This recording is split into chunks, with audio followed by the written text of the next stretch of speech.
For the witnesses that you guys aren't calling, since you guys are defense, do you want to like determine genders for Micah and Scout and all those people? Yeah, do you guys have any preference? We've been sticking with Micah as a guy and Hame as a girl, but whatever you guys are okay with. That works for us. Cool, fantastic. Thank Do you. you have any preference for Kai? I don't think we discussed Kai, but we can just say girl, I guess. That works for us. Awesome.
Hello? Hello? Can you hear me? Okay, never mind. I'm just testing my audio, sorry.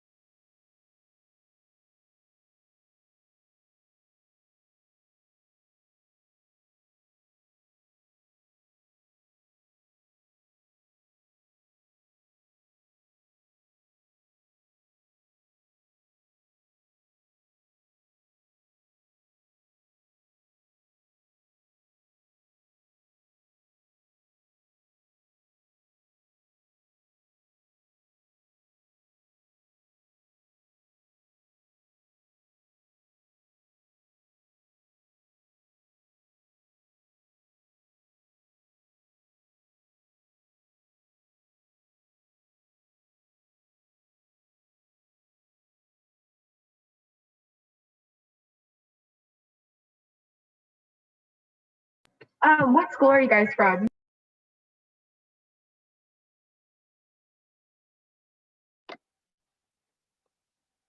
I mean, all right, so technically, I know that we're not supposed to be saying that, but I think we've all got pretty unique names, so if you really wanted to, you could Google us, but I think that we're supposed to keep that so that there's no conflicts of interest.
Good afternoon, everyone.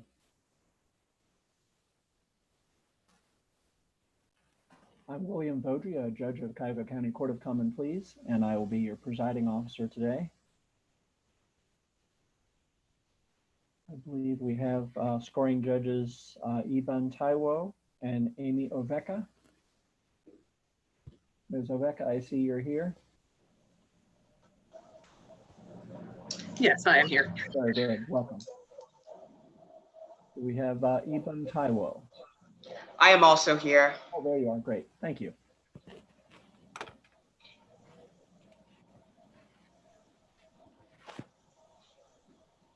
So team BS is defense or prosecution in this case? Your Honor, we are, And that would leave LP then as the prosecution. Thank you. Are there any pretrial matters or housekeeping details that we need to address for the defense? yes, Your Honor. We were wondering if we would be able to use the previously stipulated exhibits in our openings and our closings. Any objection? I guess that's one. No objection. Very well, so ordered. Anything else for the defense? Yes, Your Honor. How would you like the time sheets to be presented? If you would just please hold them up to the camera when we reach that point in the tally. If there's any significant discrepancy between the defense and the prosecution timekeeping, either side can bring that to my attention. Usually it's within a second or two though, as you've already seen. Anything else for the defense?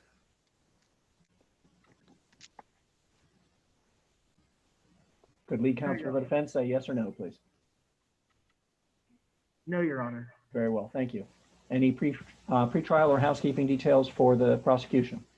Just a few things, Your Honor. Go ahead. For objections, would you like us to wait to be recognized before stating our basis or state a brief basis when we make our objection?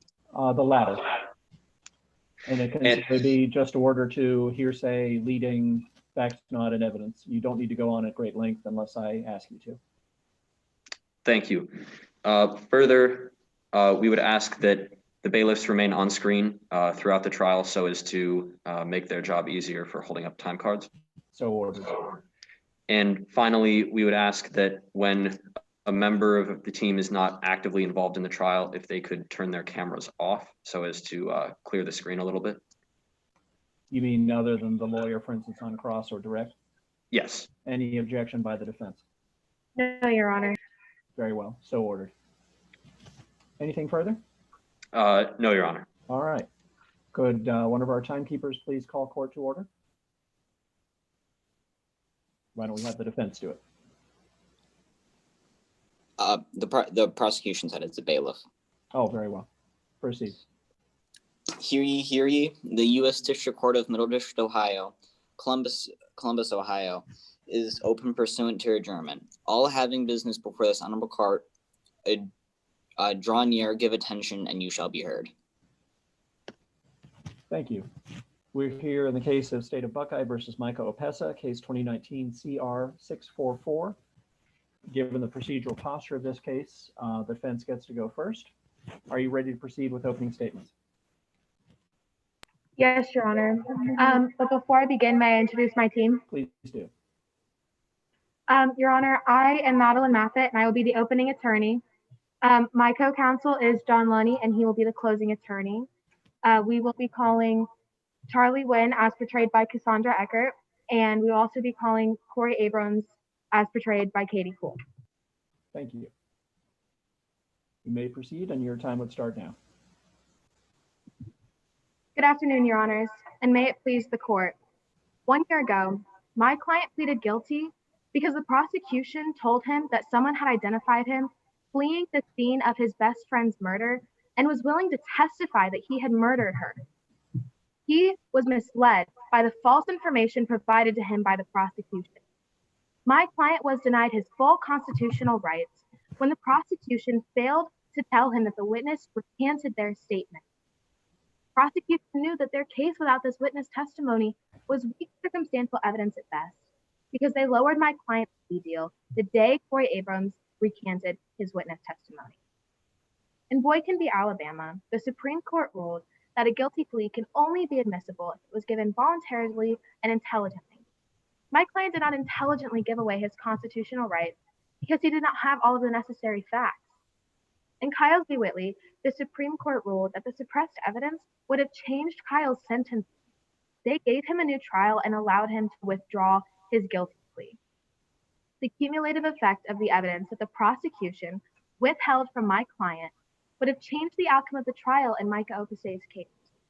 Under the ruling in Brady v. Maryland, my client's 14th Amendment rights were denied and taken advantage of. The prosecution may say that they did not purposefully withhold this pertinent information from my client, but that does not matter. The prosecution withheld exculpatory evidence from my client. Therefore, my client deserves to have a retrial with a jury of his peers. Today, we'll be hearing from Charlie Wynn, a private investigator used by the defense a year ago, who will explain why the lack of an eyewitness would have made the case difficult for the prosecution to win. She will tell you that the prosecution's processing of the fingerprints was below the standard of other police departments, including the one she worked at for a number of years. She will also explain that the shoe print found at the scene could have been from any time. The fibers that were found are nylon, the most popular material in clothing. All of the evidence the prosecution will call to the attention of the court does not clearly show that my client is guilty, and their case heavily relied on the eyewitness account of Corey Abrams. You also hear from Ms. Corey Abrams, who will tell you that there was a large amount of time in between the crime and her identification of my client. There was also doubt in her mind that the photo she had selected of my client was the same person she had seen running away at dusk more than a week prior. When she finally saw my client in daylight, she was certain that she had picked the wrong person out of the 5-pack photo lineup. She even called the Office of the Prosecution, telling them that she had not seen Micah Opusay, and still, nothing was done. Yet the prosecution chose to use this evidence and hang it over the head of my client, in effect, forcing him to plead guilty, because without it, the case against him was made up of purely circumstantial evidence. Their case was built on nylon fibers, a partial fingerprint, and the testimony of an eyewitness who could not clearly see the scene. The prosecution even offered my client a plea deal the day that Corey Abrams told them that she had chosen wrong. Her statement to the prosecution was so important to their case that they lowered Micah Opusay's sentencing to 10 years and voluntary manslaughter, the deal of a lifetime. Your Honors, today we are not asking you to say that my client is not guilty. We are only asking that you follow the precedents that have previously been set by the rulings of our Supreme Court and give my client what is due to him under the 14th Amendment. We are confident in our ability to prove to you through the direct examinations of Charlie Wynn and Corey Abrams that Micah Opusay's guilty plea was not made intelligently and voluntarily, and therefore should be withdrawn and stricken from his record. Thank you. Thank you, Ms. Meffett. For the state of Buckeye. Your Honor, if I may first introduce my team before proceeding. Please do. My name is Owen Desberg. I'll be a prosecution attorney. My co-counsel here is Alex Somerville. We will be calling two witnesses, Detective River Foley, played by Sean Bairden, and Prosecutor Justice Okafor, played by Camden Schmidt. Thank you. If I may now proceed. Please do. Your Honors, opposing counsel, may it please the court. One of the most important rights afforded by our legal system is a sense of finality and closure. Once a case is given its due time and due process, it's decided. In the case you'll hear today, defendant Opusay was given their due time and due process before, under oath, submitting a guilty plea, admitting to the killing of Haumea Robbins. At trial's end, you'll come to realize that Opusay's bid to retract this plea is nothing more than a weak attempt to escape culpability and consequence. Micah Opusay, a troubled young man since arriving in Harmony, was friends with Haumea Robbins. After Haumea rejected his romantic advances in favor of those of a third friend, Micah was left feeling betrayed and scorned. He even ended his friendship with Haumea in dramatic fashion, yelling, "You're gonna pay for treating me like this." Claiming a desire to repair their relationship, Micah met with Haumea on August 31st at approximately 7 p.m. in downtown Harmony. Micah Opusay was the last person to see Haumea Robbins alive that night. Acting as any dutiful citizen would, Corey Abrams, a local food truck owner, called the police upon hearing gunshots and seeing a fleeing perpetrator. In a police lineup that was conducted as soon as possible due to Abrams' own scheduling conflicts, Abrams identified that individual as Micah Opasay. Overwhelming evidence resulted in Prosecutor Justice Okafor's initial plea offer: aggravated murder and 30 years served. This offer, Opasay denied. Though Abrams expressed some reservations about testifying, Prosecutor Okafor decided these were immaterial to his case and continued with a second, pre-planned plea offer: manslaughter and 10 years served. This is the offer that Opasay accepted. And now, 1 year since accepting this plea, Opasay seeks to withdraw the plea based on the unfounded idea that the Abrams testimony would have changed the outcome of a jury trial. Your Honors, my co-counsel and I will seek to prove that Opasay's rights were not violated when they accepted their plea a year ago. First, we will prove that under Brady v. Maryland, the Abrams testimony was entirely immaterial to this case. Under Brady, the Supreme Court ruled that suppressed evidence only violates a defendant's rights if that evidence is, one, exculpatory, and two, would have had a reasonable probability of leading to a not guilty verdict. The court extended this ruling under Giglio versus United States to include impeachment evidence, about which we are here today. But Your Honors, the Abrams testimony simply would have made no difference in the outcome of a jury trial due to the overwhelming physical and motive evidence collected against Opasay. Detective Foley will testify that this included a jacket fiber, a shoe print, and a fingerprint, all found at the scene of the crime, all linked to Opasay, as well as threatening texts and social media posts directed at Haumea Robbins. Prosecutor Okafor will testify that he was ready, willing, and prepared to take this case to trial based on that evidence.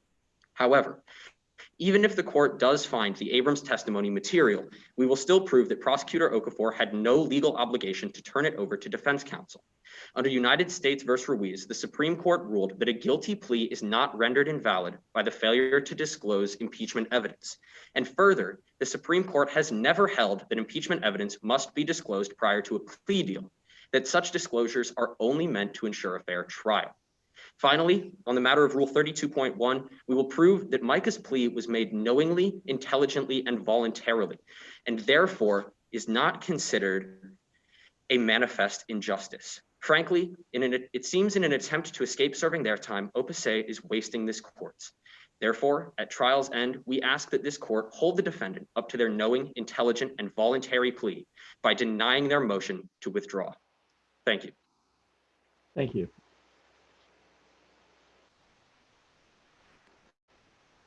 Could I have all witnesses at this time please appear? And would the timekeeper or bailiff please administer the oath to all of them simultaneously?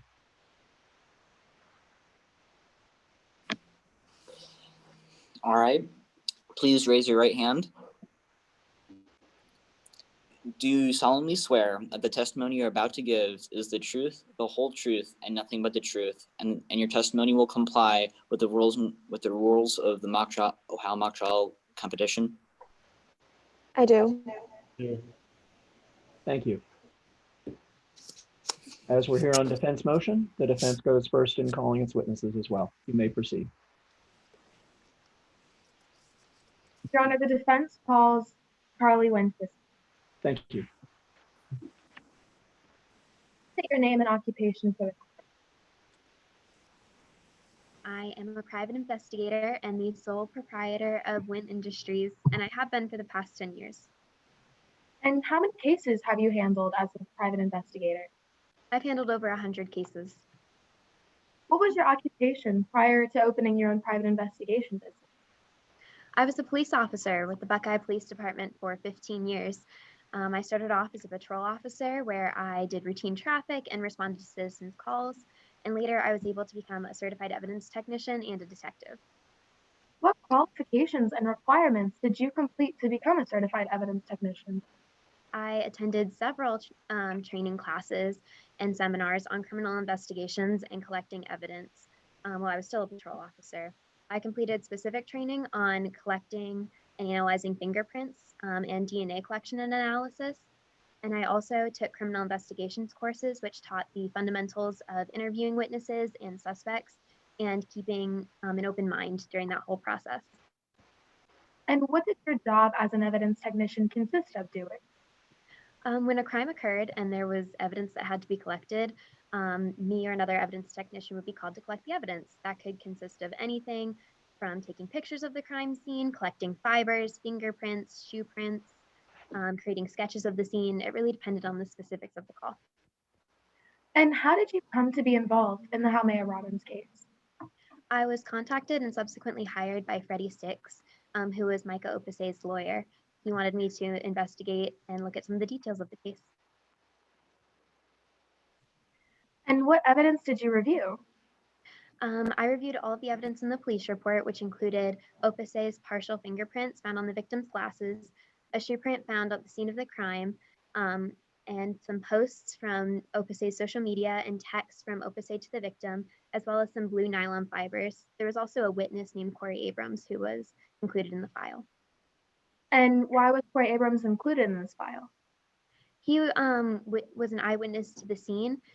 He identified Micah running from the scene holding a gun from a 5-pack photo lineup. And what is a 5-pack photo lineup? It's when police officers have 5 pictures of similar looking individuals, usually with similar characteristics like hair color, hairstyle, eye color, and they have a witness pick out the individual from this 5-pack photo lineup. Your Honor, the defense moves to make this witness an expert in the collection and analyzation of crime scene evidence. Any objection by the state? The state has no objection at this time. However, we reserve the right to object to specific testimony if it seems to fall outside the scope of expertise later. Of course. Without objection, the witness is qualified. Thank you, As Your an Honor. expert witness. As an expert, what reservations do you have about the process of the 5-pack photo lineups? Well, these types of photo lineups are often faulty. The witness often feels pressured to pick someone in this 5-pack photo lineup to satisfy police, even if they don't necessarily recognize the person. And also subtle differences in the pictures, such as lighting or background, can change the witness's opinion, and they may feel pressured to select an individual, again, that they don't actually recognize. And while this is often very faulty, it is also very persuasive to a jury, which is very problematic in the court process. So considering your reservations, did you try to contact Corey Abrams? Yes, I did attempt to contact Corey Abrams. I called him or her and left a message on her voicemail. I just stated my name and my occupation. I didn't want to taint her memory any more than it had already been. But unfortunately, Miss Abrams never got back to me. I was never able to talk to her. Can you tell us more about the other evidence that was contained in the police file? Of course. So one of the big pieces of evidence was the fingerprint. The fingerprint found on the victim's glasses was a partial print, which means that it only contains part of the fingerprint, and it is an arch print, which is kind of rare. So when you're analyzing fingerprints, there are different ridges and bumps on your fingerprints, and that's how a match is made. And so an arch print is a specific type. There are 3 types of fingerprints. It's the most rare, and it makes up about 5% of the world's population, but about 7% of Buckeye's population, which is really interesting. And how were the fingerprints collected from the scene? It was a latent print, which means that it was lifted from a non-porous surface, such as the glasses.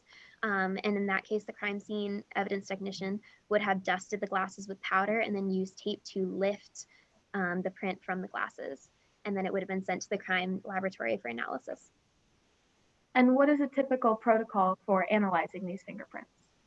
The typical comparison method is called ACE-V, which is an acronym for the steps that an analyzer would use when comparing fingerprints. So the first step is A, analyze, which is just where they look at the fingerprint to see its evidentiary value, if there's enough points of reference to determine a match, and if the fingerprint is consistent enough, and if the picture is in high enough definition to be able to make that comparison. The next step is C, compare, which is where— Objection, Your Honor. Cases? Narrative answer. It is getting a little lengthy. I'll sustain the objection. Why don't you pose another question, Ms. Maffett, and break up the testimony just a little bit? So what is the next step in the analyzation process of fingerprints? The next step is C, compare, which is where the evidence technician would take a side-by-side comparison of the collected fingerprint with a known fingerprint, and they will try and find points of reference. These are points where the detail on the fingerprint matches up between the 2 pictures that they're comparing. And typically during this step, it's a little bit subjective because certain people will find a point of match while other people won't see it. And so the next steps are also very crucial in making sure that there is no subjectivity. And is there a standard used in the comparison step to find a match? While there's no legal standard, the kind of industry standard is a 12-point match that's typical because a fingerprint has 150 points in it. And so that's a wide range to choose from. And so finding 12 shouldn't be that hard if the fingerprints actually match. Your Honor, permission to show the witness what has been previously stipulated as exhibit.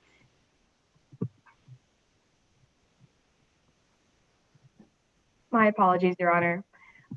What has been previously stipulated as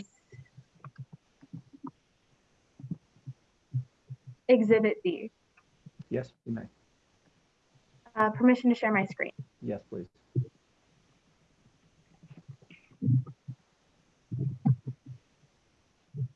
Do you recognize this document? Yes. And how many points of match are there? There are only 7 points of match, which is less than the industry standard of 12. Thank you. Can you tell us more about the process used to identify fingerprints? So the last 2 steps are E and V, evaluate and verification.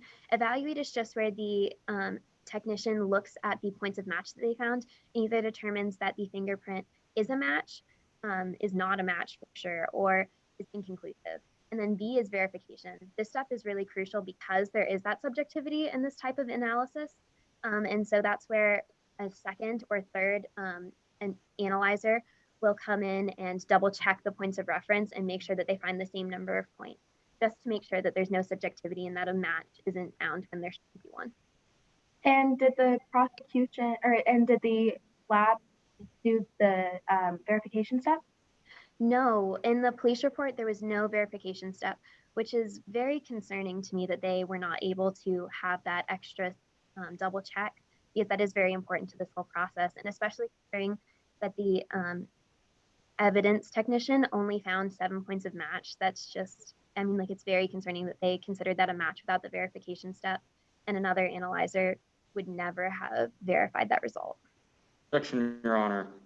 Permission to strike the witness's last statement for speculation. Ms. Mathis, you may respond. Your Honor, this witness is an expert in her field. Therefore, she has had several years of experience, so she would know how another technician would view these results. Given her qualification by the court as a crime scene analysis expert, I'll allow it. Objection overruled. Thank you, Your Honor. The answer will stand as noted. In your expert opinion, was the process used to analyze the fingerprints valid? No, I mean, first of all, they did not find that 12 points of match. They only found 7, which is far less. And the fingerprint was never verified, which again is that crucial step, and it should never have been considered an official match. Can you tell us more about the shoe print evidence that was found?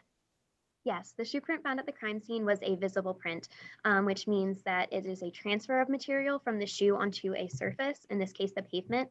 And in this case, it was a transfer of motor oil. So whoever left the shoe print had stepped in motor oil previously and then left that shoe print on the pavement near the area where the victim's body was found. And how was the shoe print analyzed?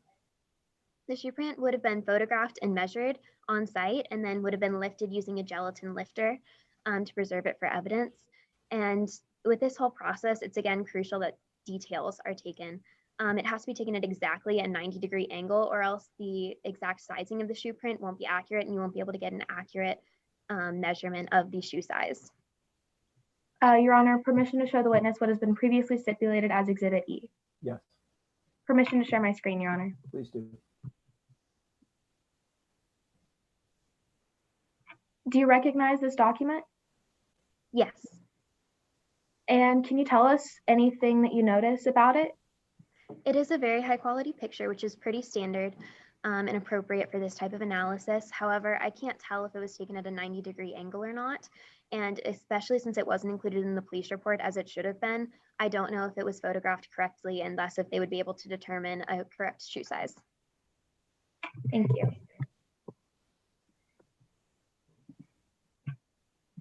As an expert, do you have any reservations about the shoe print match to Opus-A? Yes, I mean, again, I can't tell if the evidence technician took that photograph at a 90-degree angle, which is crucial to getting that proper shoe size.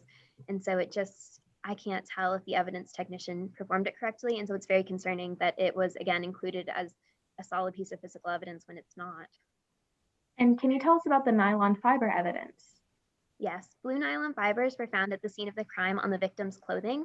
And these fibers are very common. Nylon is one of the most popular fabric materials, and blue is also a very common color. So it's unsurprising that it was found at the scene of the crime.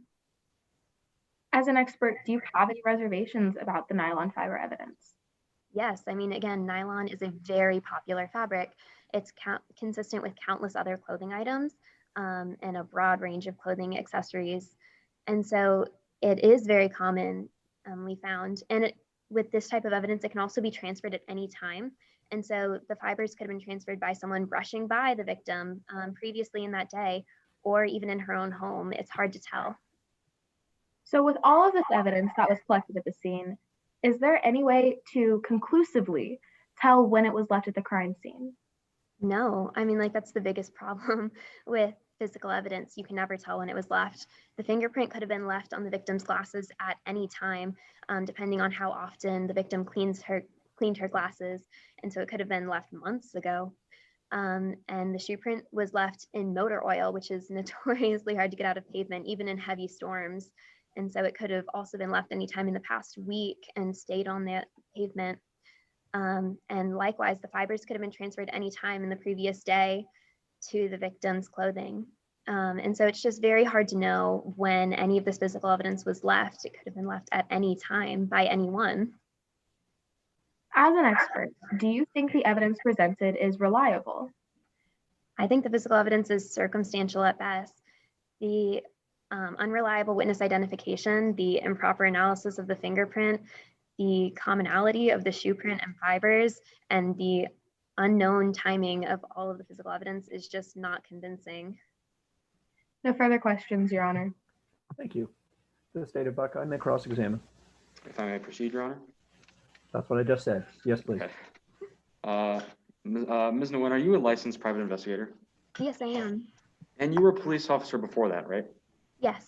So would you say that based on your experience, you're always certain to take each piece of evidence into account? Yes, I take that type of credibility very seriously. Great, now let's talk about the evidence. You mentioned that the case file contained a plethora of physical and motive evidence, isn't that right? Well, it did contain some evidence. Again, that evidence is very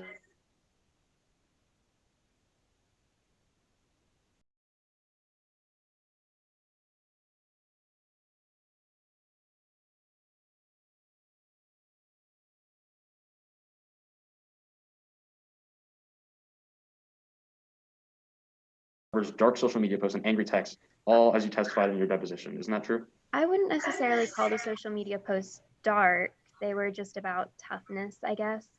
But right. Yes, those were all contained in the police report. Okay, let's first go into the fingerprints. Now, you have experience with fingerprints, isn't that true? Yes, I do. So with that experience in mind, you mentioned the print lifted from Hamea's glasses has an arch pattern, isn't that right? Yes, it's a really cool, it's the rarest fingerprint type. However, it makes up 7% of Harmony's population, which is bigger than the 5% global population and is still 812,000 people, which is really cool. Interesting. Now, Ms. Nguyen, as far as percentages go, you wouldn't characterize 7% as an overwhelming majority, would you? No, I mean, it's a small number, but it's still a lot of people. people. So if 7% of a population has a certain pattern, would you even go so far as to call the pattern common? I wouldn't necessarily call it common, but it is. Thank you. Now, you mentioned in your statement that one of the most important parts. Cut off the witness. He did not allow the witness to finish answering her question. If I may reply. Okay. I'll sustain the objection. I'll remind the witness, however, that this is cross-examination, and where you can truthfully answer with just yes or no, you should do so. All right, may I rephrase my question, please? Just a moment. I'll allow the witness to complete the answer she was going to give earlier. Sure. Can you restate the question? Of course. If 7% of a population has this certain pattern, would you even go so far as to call the pattern common? I wouldn't necessarily call it common, but it is interesting that it is more common in Harmony, and that still is, again, 812,000 people, which is a lot of people. All right, thank you. Now, you mentioned in your statement that one of the most important parts of confirming a fingerprint is comparing it to a known print. Isn't that true? Yes, that's the step that determines if the fingerprints match. And the identification of Micah's print used 7 such points. Isn't that right?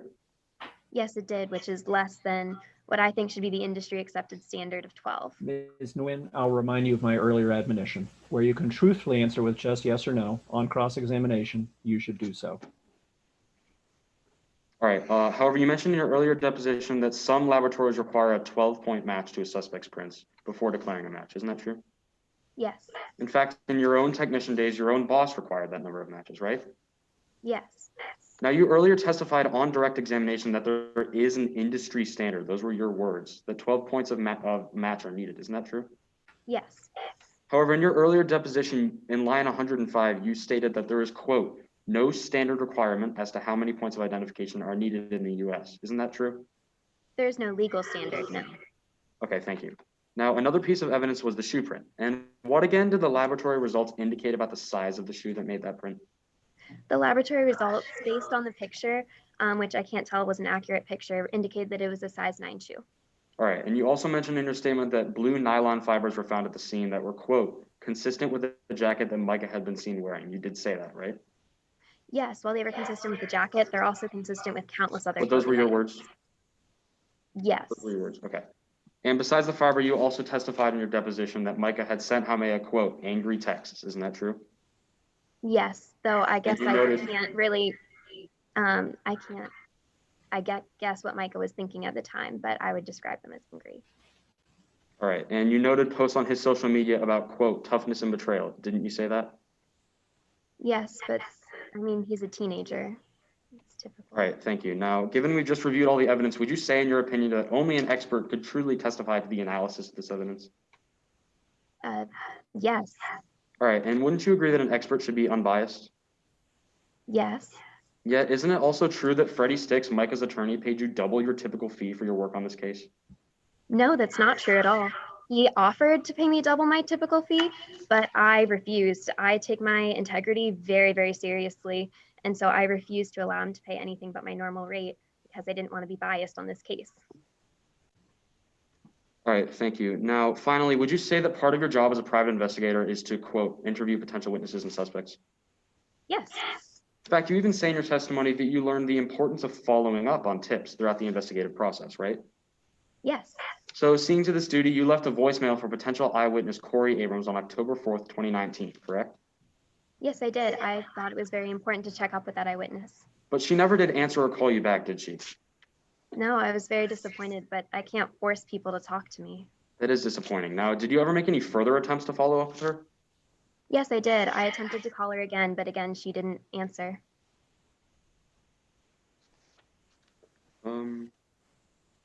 Interesting. Okay. Now, you testified earlier that you, quote, really wanted to talk to Miss Abrams. Isn't that true? Yes, like I said. And you mentioned you were specifically concerned because Micah had been identified from a 5-pack photo lineup, right?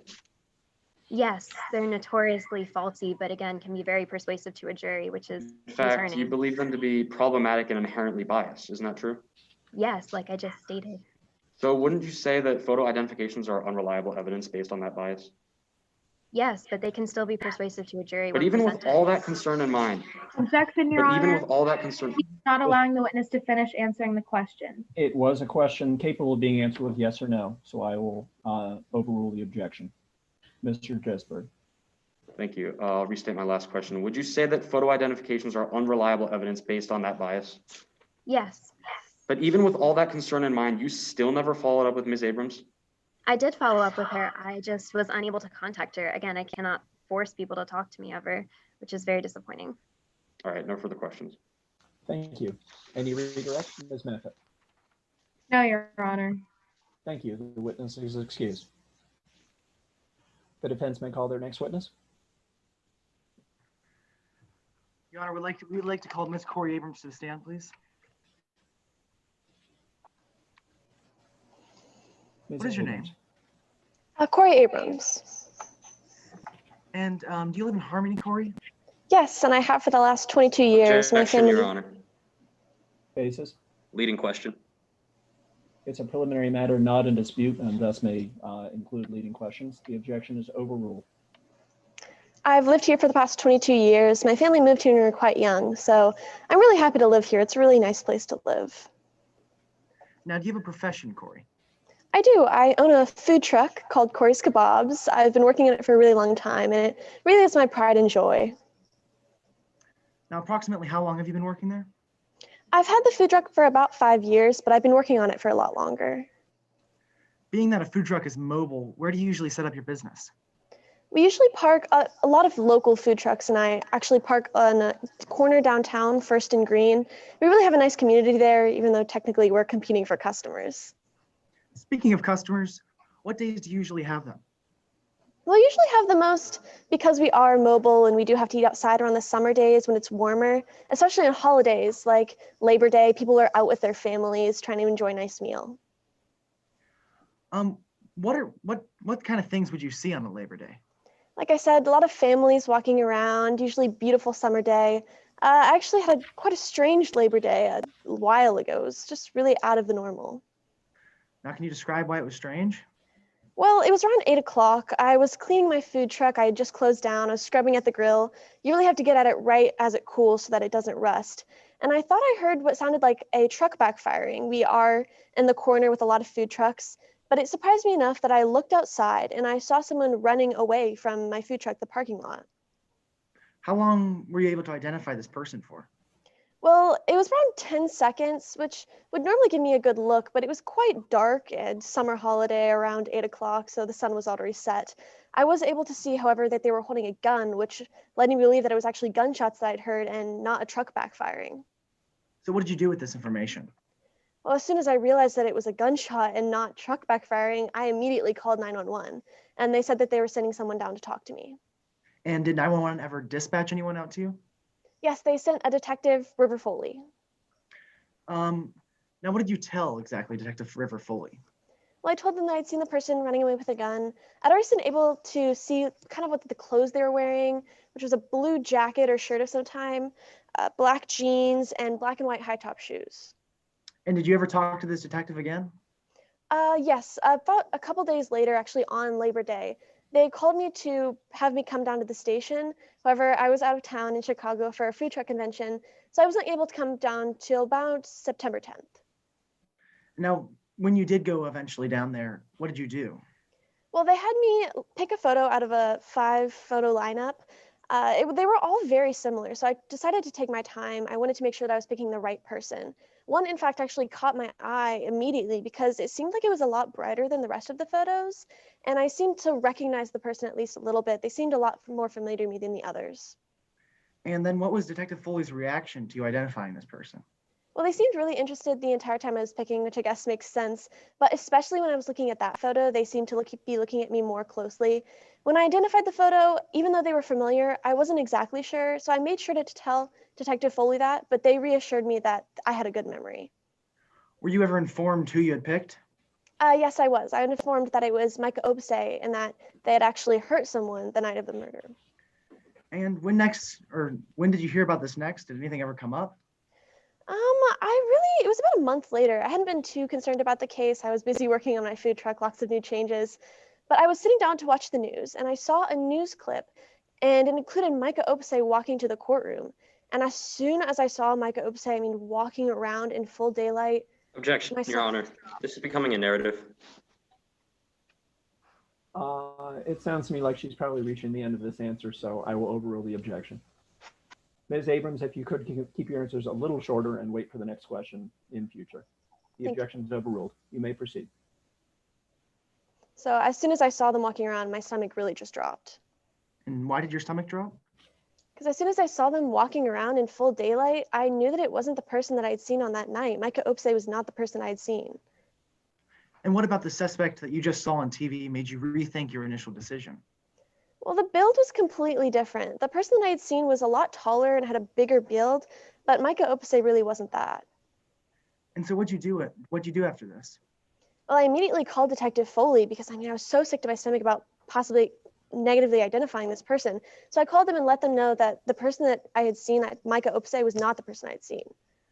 Did Detective Foley ever acknowledge that he received your recantment? Yes, they acknowledged I had my doubts about the identification. And what'd you do after you told Detective Foley this information? Well, I was still kind of sick to my stomach, just thinking about possibly this person being wrongly identified. So I ended up actually Googling the phone number for the Cardinal County Prosecutor's Office and calling them up to let them know of my doubts. And so what happened after you called them? I got a law clerk, and so I let her know about my doubts.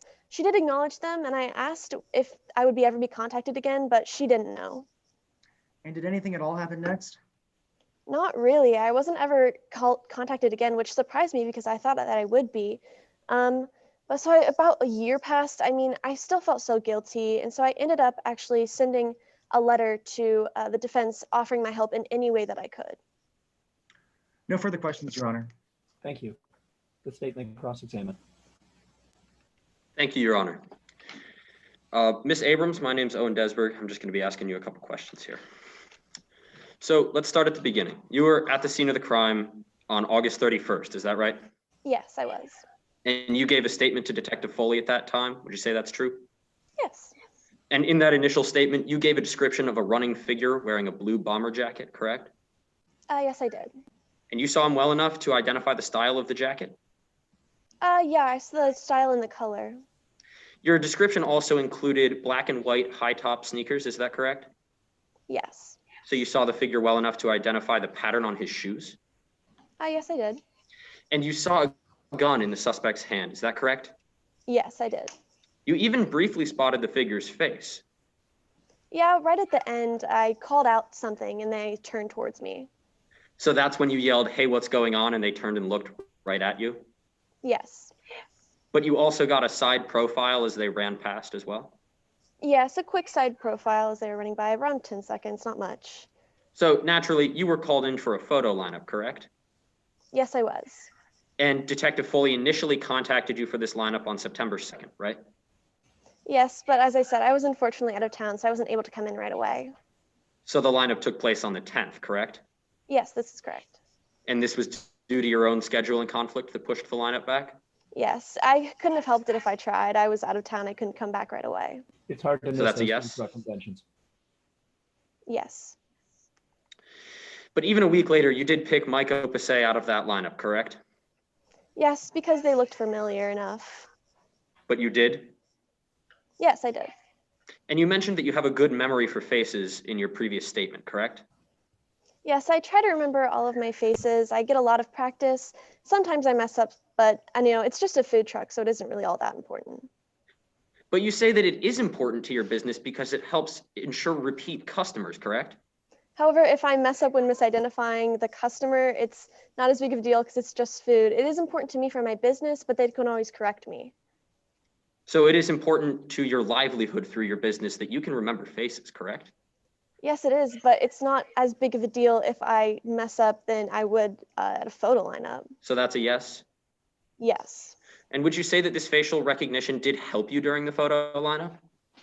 Yes, but again, if I messed up, normally it wouldn't be that big of a deal. So, I try and remember, but if I don't, that's okay. And so sometimes I mess up, but I can try as best as I can. Objection, Your Honor. I ask that all of the previous testimony after the word yes be stricken from the record as the question was answerable with a yes or no. I will deny the motion. I will remind the witness, though, that this is cross-examination, and where you can truthfully answer with just yes or no, you should do so. Thank you. So one last time, it was a yes to the question about the facial recognition helping you with the lineup? I'll sustain an objection, asked and answered. The answer will be stricken. Yes, Your Honor. After you identified Mr. Opasay in the lineup, you saw a news story about him. Is that correct? Around a month later, yes. And you continued having doubts at that point? Yes, I mean, seeing someone walking around in real life is a lot different than a photo. So I wanted to make sure that I contacted the person about my doubts. So that's a yes? Yes. Objection asked and answered. Overruled. And right away, you picked up your phone to call Detective Foley. Is that true? Yes, I mean, I was so shocked by that it wasn't the person that I had seen or picked out that I wanted to call them right away. Ms. Abrams, I'll remind you of my earlier admonition. Where you can truthfully answer with just yes or no, you should do so. And you were truly concerned, so you also called the prosecutor's office, is that correct? Yes. And both said they would take note of your reservations, correct? Yes, they did. And this is because, and you called, excuse me, let me start my question over. And you called because you believed that your new doubts were important to the information of the case, correct? Yes, I wanted to make sure that they knew of my doubts. And yet you were never once contacted by the prosecutor of Micah's case, is that correct? That did surprise me a little bit, but I wasn't ever contacted by any of them. In fact, you had to go so far as to send a letter to Micah's attorney before they ever contacted you either, is that correct? Yes, I mean, I assumed they were distracted by the case, but I just wanted to do that my best in getting the information across. Your Honor, I move that the testimony about assuming that the defense attorney was distracted by the case be stricken for speculation. I'll overrule the objection. The answer will stand. Ms. Abrams, this is my final admonition to you. Where you can truthfully answer yes or no, you should do so truthfully. Thank you. So, Ms. Abrams, neither attorney contacted you to discuss your testimony before or after you started having doubts. Is that correct? Yes. And after you were never contacted, you assumed the case was over. Is that right? Yes. And after you notified the multiple offices of your reservations, you said in your statement you thought they would simply drop the case. Is that right? Yeah. But Ms. Abrams, do you have any legal background? I majored in political science and I was planning to go into law, but not really. Ms. Abrams, did you go to law school? No. Are you recognized by the bar? No. So did you have any certainty that the case would be dropped? No. In fact, you weren't even sure you were going to be called as a witness. Is that right? I wasn't sure, but I guess not. So after all this happened, you were simply eaten up with guilt. Is that true? Yes, I even had to move my food truck because this being in the same spot was causing me so much guilt. Would you say you wished you could have done more? Yes. And yet you waited a year to contact Micah's lawyer via a letter, correct? I thought by contacting both the detective and the prosecutor's office that I'd already done enough. As you said, I have no legal background, so I don't really know how far I should go in pursuing and going against my doubts. So that was a yes to my previous question. Yes. And it was only after you sent this letter that you learned that the case had been reopened. Is that true? Yes. And it was only after you sent this letter that you ever became a witness called in court in this case. True? Yes. One last thing. You received a call from a private investigator regarding this case. Is that true? I don't remember receiving any. I tend to get a lot of spam being a business owner, so I might have just missed it, but I don't ever remember getting a call. Ms. Abrams, in your statement, you do say that you learned that a private investigator called you at some point during these proceedings. Do you remember making that statement? Yes, but again, I didn't receive it right away, or I didn't ever see the message before I learned of that. But the phone call came to your phone number, correct? Yes. And you chose to ignore that call? I didn't choose to ignore it, I just missed it. Ms. Abrams, you earlier testified that you ignore calls based on the fact that many are spam. So did you choose to ignore this call? If I chose to ignore it because I didn't know the number, but I didn't ever get the message again after.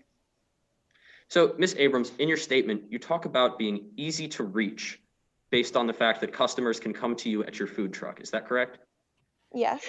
And despite being easy to reach, you never did receive or have a conversation with a private investigator regarding this case? No, I did not. Thank you. No further questions. Thank you. The defense may redirect. No, Your Honor. Thank you. The witnesses then can excuse. Does the defense have any other witnesses to call? No, Your Honor. Why don't we take a 5-minute recess? Would the timekeepers please keep track?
The 5 minutes is up. Thank you, Mr. Torma. The court will come back to order.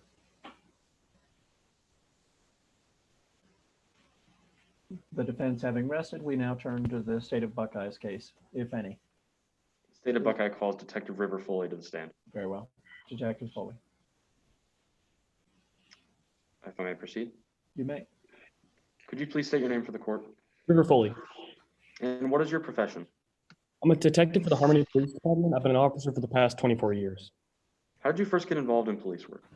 Well, after initial training, I was hired as a police officer in 1996, and I became a patrolman after graduating from the Buckeye Peace Officers Training Academy. And where did you go from there?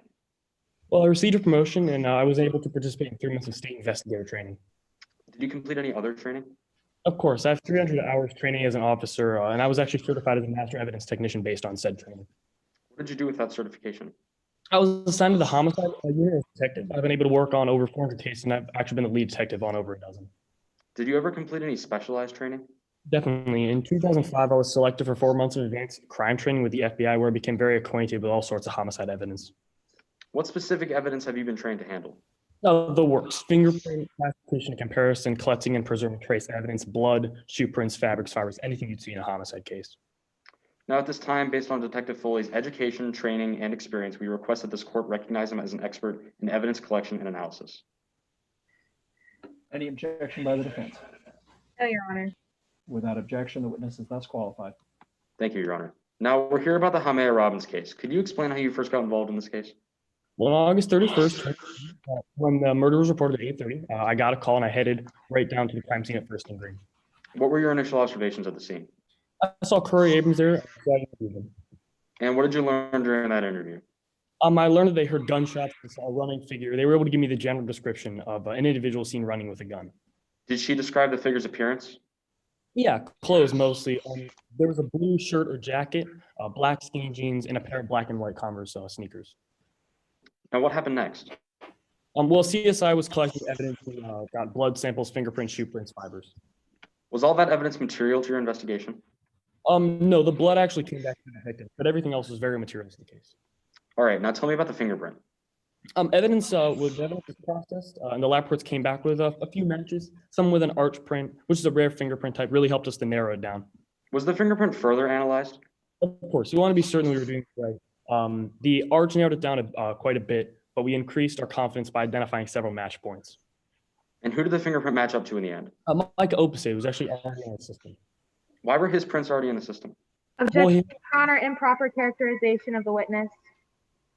Mr. Desberg.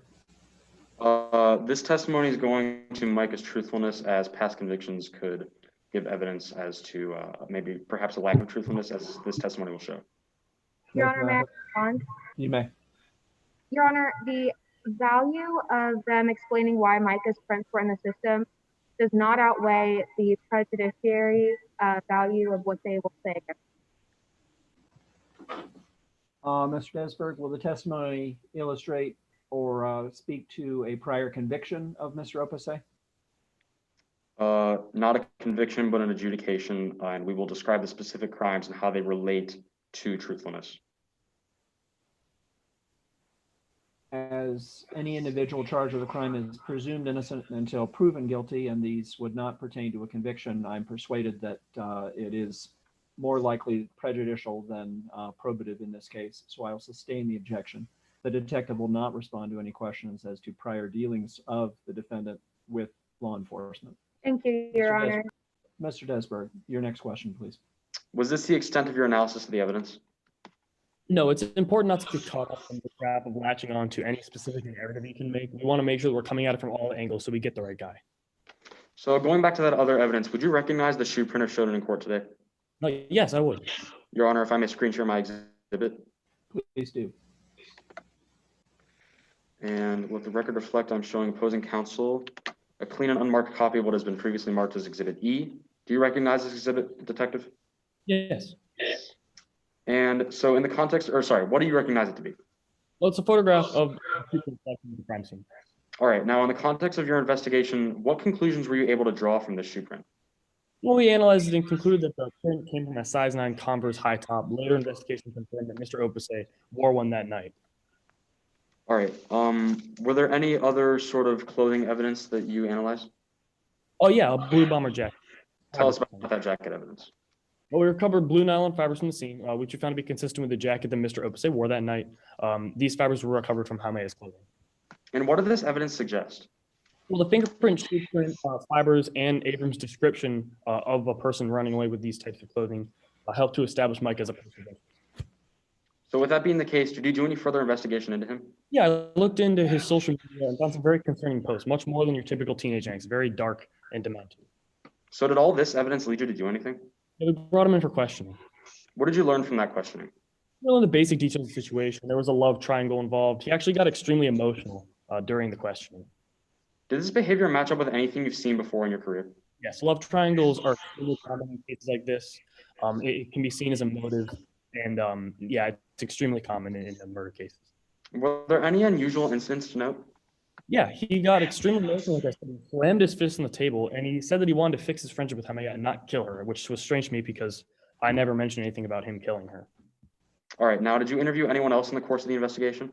Yeah, I interviewed Kai, Jaime's parent, on the same day. And what did you learn during that interview?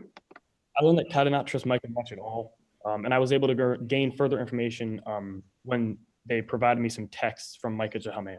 Would you recognize those texts as shown them in court today? Of course so. Your Honor, if I may screenshot this exhibit. You may. Let the record reflect that I'm showing opposing counsel a clean and unmarked copy of what has been previously stipulated as Exhibit A. Do you recognize this exhibit? Yes. What do you recognize it to be? It's text messages from Micah to Jaime. All right, now could you go ahead and read aloud for the court these text messages starting with, quote, "You're both liars." Yeah, you're both liars and backseaters, so it's really great you found each other. Just do me a favor and keep my name out of your mouth from now on. I hope you both get the karma you deserve. And what do these texts mean in the context of your investigation? They show clear anger and jealousy, which are both emotions that, in my experience, provide a motive for a crime. All right, now at this point, did you have any certainty as to where all this evidence led? All the information pointed to Micah Opusay even before Abrams' identification. All right, let's talk about that identification. When did it occur? Well, Abrams was having scheduling conflicts. We would have liked to do it sooner, but we were able to get it done on September 10th. And how did you proceed with the lineup? Well, I had Abrams come in for further questioning, and I gave them a set of 5 photos that I tried to make sure were all of equal brightness and detail. Just the difference was who was on it, and I had them pick one out. And who did she identify? She identified Micah Opusay in the lineup. Did you take any steps to confirm Ms. Abrams' identification? Of course. We want to make sure we're doing our justice here. We checked again, and she paused, but she was able to pick out Micah from the lineup. Now, we saw earlier that not all the evidence was pertinent. Can you speak to how important this identification was in your investigation? Well, we used it more to link other evidence together to narrow down a suspect list. It wasn't concrete. We wanted to make sure that it kind of led us in the right direction, more so than made any decisions. All right. Now, what happened next Sorry, in your investigation? just a moment. The last part of the witness's answer was cut off. Would you repeat that, please, Detective? Oh, yeah. I just, when you get an identification, it's more to kind of guide your investigation and reinforce what you already knew. It's not to make any hard decisions. Thank you. All right. And what happened next in the investigation? Well, Micah Opusay was arrested, and Prosecutor Okafor advised the case was going to trial, and the trial was given a date. And was this the end of it? Unfortunately not. Abrams expressed they were having doubts, getting cold feet, and they didn't want to be responsible for sending a kid to jail. Now, is a witness getting cold feet common at all? Yeah, it's fairly common. Now, how did you react to this turn of events? These events were not very concerning to me because getting cold feet, this kind of situation is very common. However, I wanted to make sure that everyone that was a part of this case knew because it was a part of the case. So what did you do? We brought it to I told Justice Okafor, who was the prosecuting attorney. And why did you feel it was necessary to bring it up to Okafor? I just want to make sure that they got justice for Jaime and that the killer did not go unpunished. So with those reservations in mind and considering all your expertise, what is your overall conclusion about the evidence that you analyzed? It overwhelmingly points to Micah. No further questions, Your Honor. Thank you. The defense may cross-examine.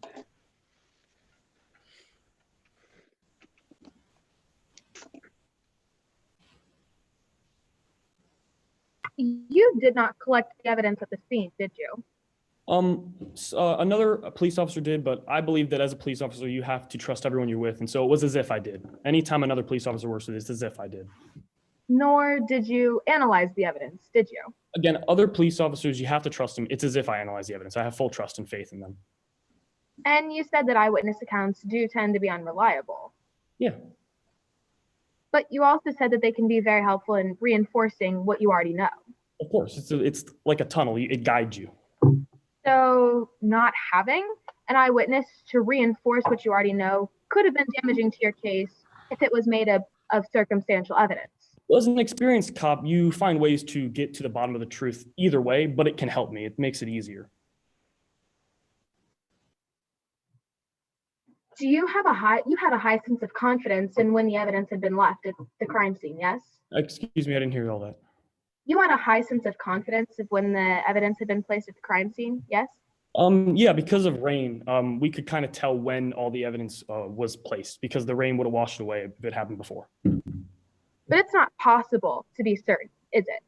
I'm certain that it happened after the rain. I think it's extremely unlikely, and in my experience, almost impossible for it to be put there, then rained on, and still be in as good a condition as it was. But it is not completely possible to be certain that it was placed there that day, is it? Extremely slim chance, and as a police officer, you have to make these kind of judgment calls. Corey Abrams made his lineup decision on September 10th, almost 2 weeks after he had seen the suspect running away at dusk, correct?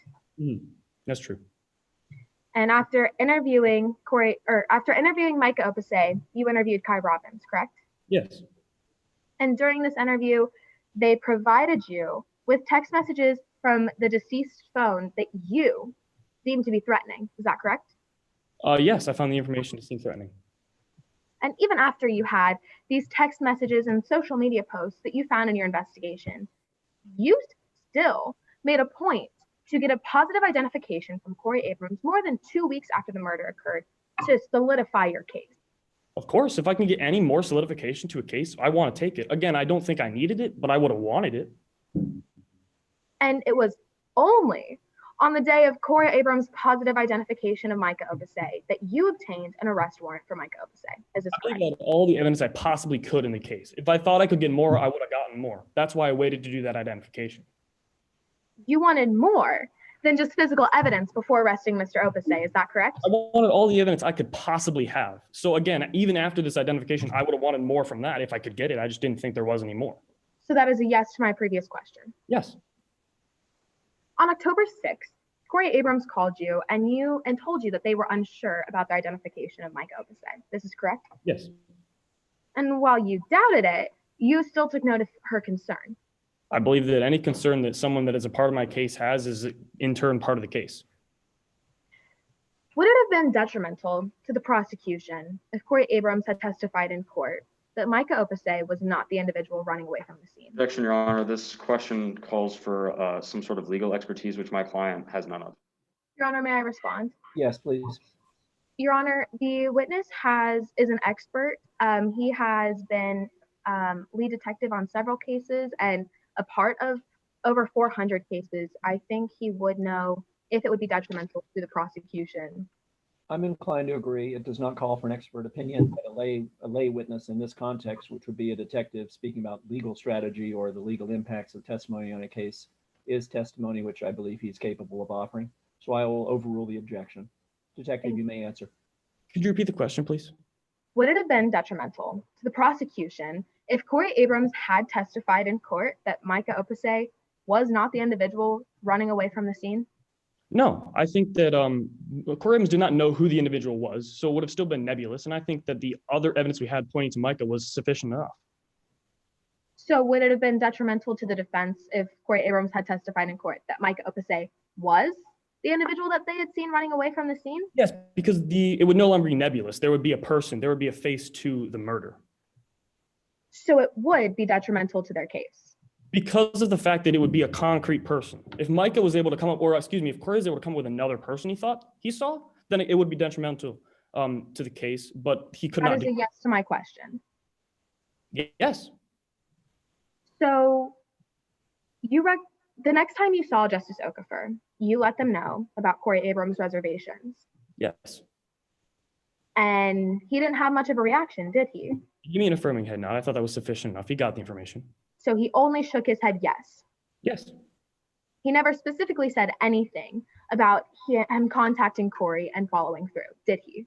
At that point, I think it's the lawyer's job to do his work. I do my police work. He does his work as a lawyer. And you thought that Justice Okafor would be calling Corey Abrams to the stand during trial, didn't you? I assume, but I'm a police officer. That's not my job. So that is a yes to my question. Yeah.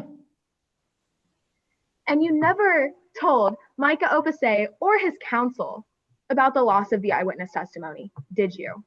No, again, I believe that once it's in the lawyer's hands, it's their job to get that information across. I have so many other things to do as a police officer that it didn't seem important to me. Once it's in their hands, it's in their hands. Detective, So, where not you can important- truthfully answer with just yes or no, this being cross-examination, you should do so. Understood?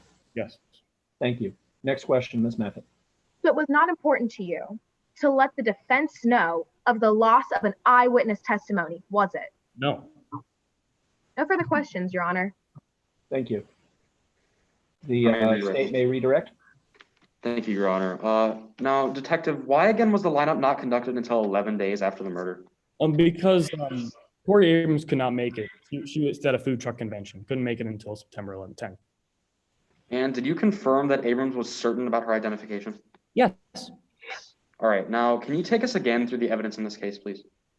Yeah, there was the shoe print, there was fibers, there was the fingerprints, there was a wide berth of evidence towards Mike Opasay. Your All right, Honor, Mr. Foley. objection. Please repeat that, Ms. Meffett. This is outside of the scope of cross. He is asking the witness to repeat evidence, which he already did in his original direct examination. Mr. Desberg. Opposing counsel definitely brought up the physical evidence numerous times in her cross, and I feel that this is definitely inside the scope of the cross-examination.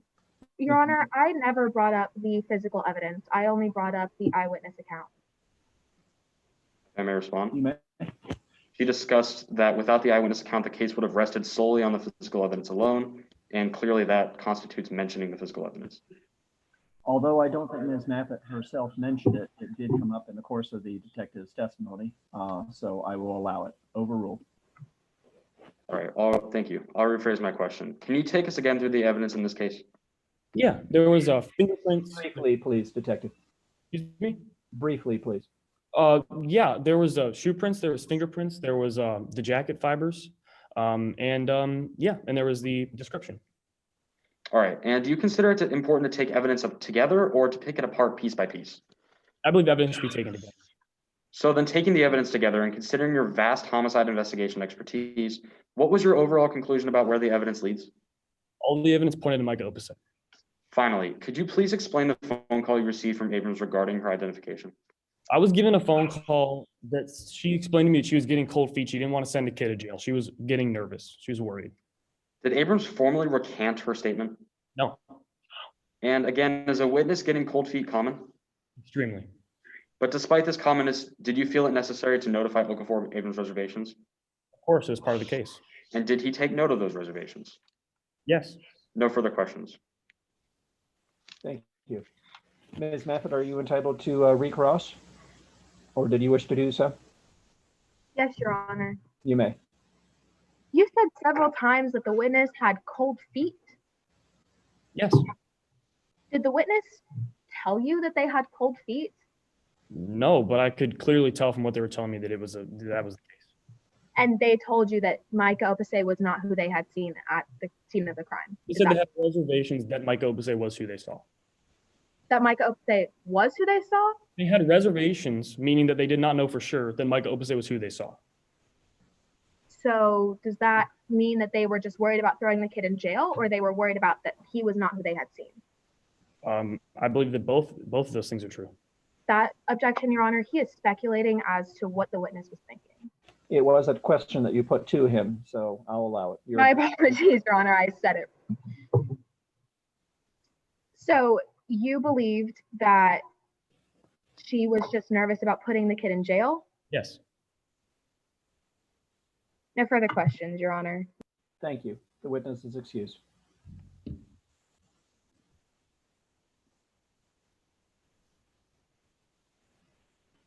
Is the prosecution ready to call their next witness? The prosecution calls to the stand Justice Okafor.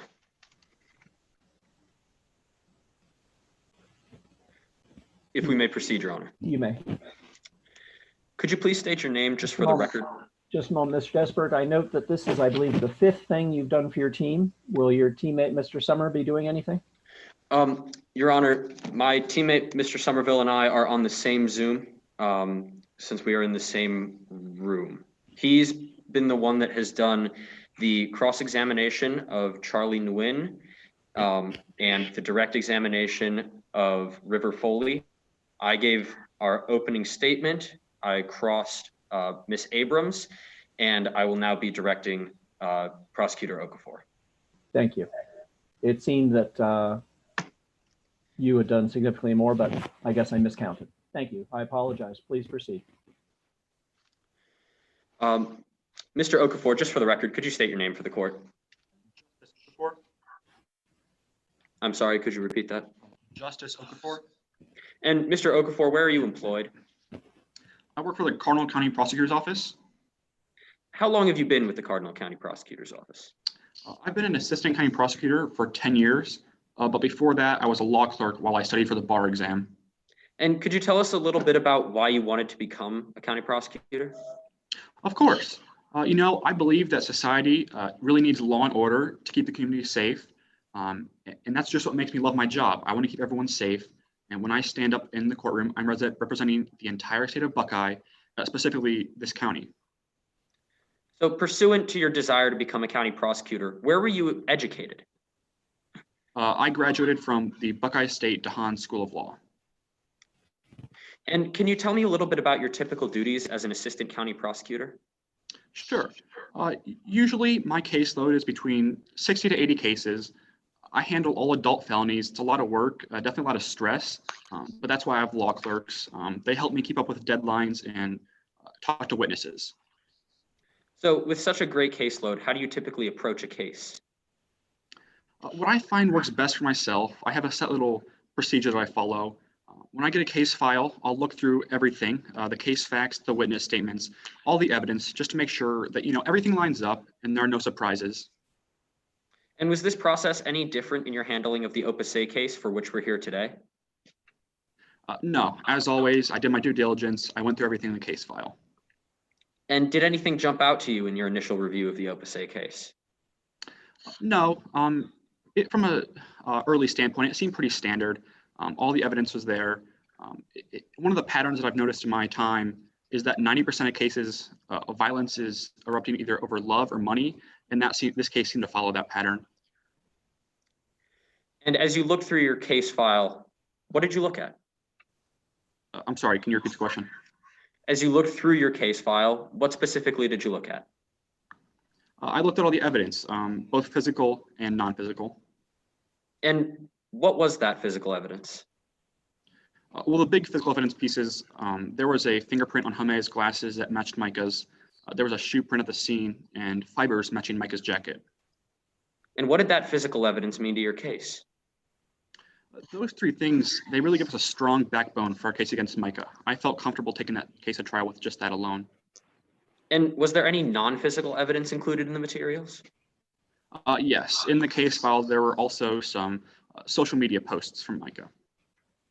Would you recognize those posts if shown them today in court? I would. Your Honor, if I may now have permission to screen share what has previously been stipulated as Exhibit B. Yes, please do.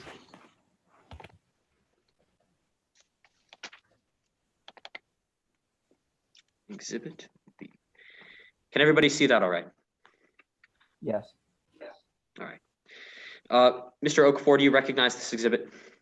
I do. These are some of Micah's tweets. Can you please read the last two stanzas of the poem on the left? Of course.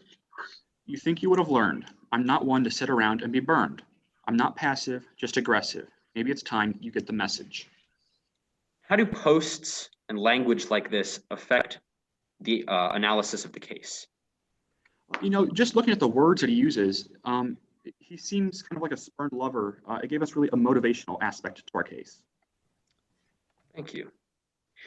Now, was there anything else included in the file that helped you in your analysis of the case? Yes, as I was looking through the case file, I learned of an eyewitness ID from Miss Corey Abrams. And Kai Robin had an account of a love triangle between Haumea, Micah, and a third person, Scout Farad. So you mentioned a love triangle. Can you explain what one of those would mean to a case like this?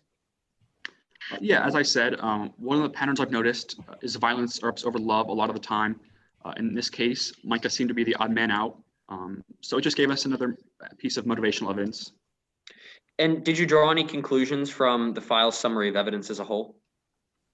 Yes, taking all the physical and motivational evidence together, I felt this was a strong case and I wanted to take it to trial. So how did this strong case proceed? We went ahead with a preliminary hearing on September 20th. And did anything of note happen at that hearing? Actually, yes. Just after, I was in the hallway and Freddie Sticks, Micah's attorney, approached me and asked if there'd be a plea deal in the case. In your experience, is this typical?